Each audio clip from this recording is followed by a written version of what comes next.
कौवा और दुष्ट सांप की कहानी। आशा करती हूँ आपको ये कहानी ज़रूर पसंद आएगी और अपने दोस्तों में ज़रूर शेयर और लाइक ज़रूर करना।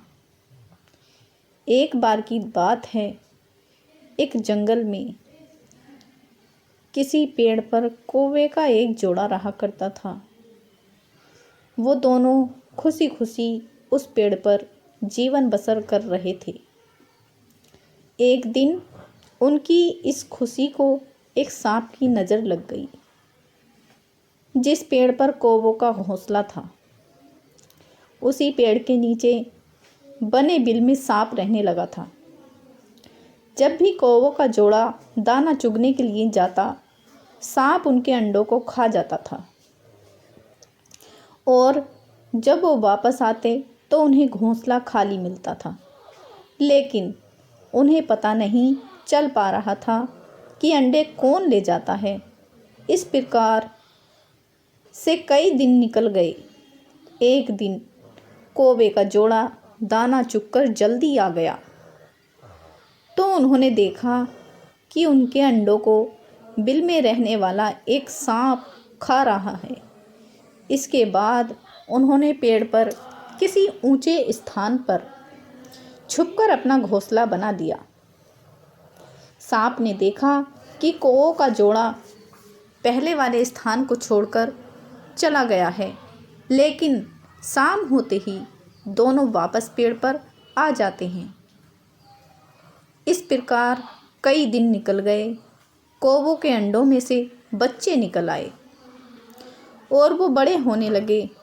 एक दिन सांप को उनके नए घोंसले का पता चल गया और वह कौवों के जाने का इंतज़ार करने लगा।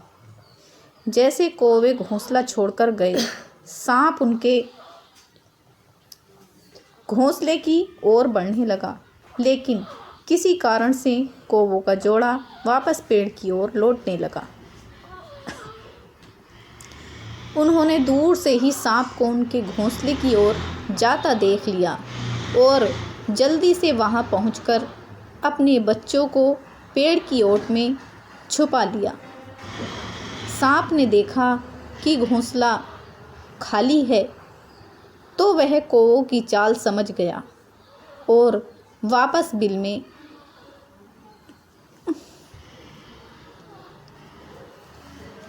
जाकर सही मौके का इंतज़ार करने लगा। इसी बीच कौवे ने सांप से पीछा छुड़ाने के लिए एक योजना बनाई। कौवा उड़कर जंगल के बाहर बने एक राज्य में चला गया। वहाँ एक सुंदर महल था। महल में राजकुमारी अपनी सहेलियों के साथ खेल रही थी। कौवा उसके गले से मोतियों का हार लेकर उड़ गया। सभी ने शोर मचाया तो पहरेदार हार लेने के लिए कौवे का पीछा करने लगे। कौवे ने जंगल में पहुंचकर हार को सांप के बिल में डाल दिया, जिसे पीछे कर रहे सैनिकों ने देख लिया था। जैसे ही सैनिकों ने हार निकालने के लिए बिल में हाथ डाला तो सांप फुंकारता हुआ बाहर निकल आया। सांप को देखकर सैनिकों ने तलवार से उस पर हमला कर दिया, जिससे सांप घायल हो गया और अपनी जान बचाकर वहां से भाग गया।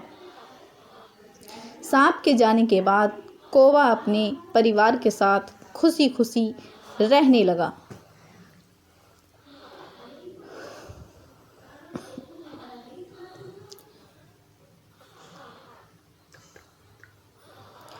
तो दोस्तों, हमें इस कहानी से ये सीख मिलती है कि कभी भी निर्बल का फ़ायदा नहीं उठाना चाहिए, साथ ही मुसीबत में समझदारी से काम लेना चाहिए।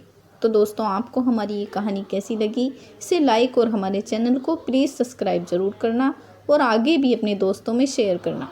धन्यवाद। ठीक है।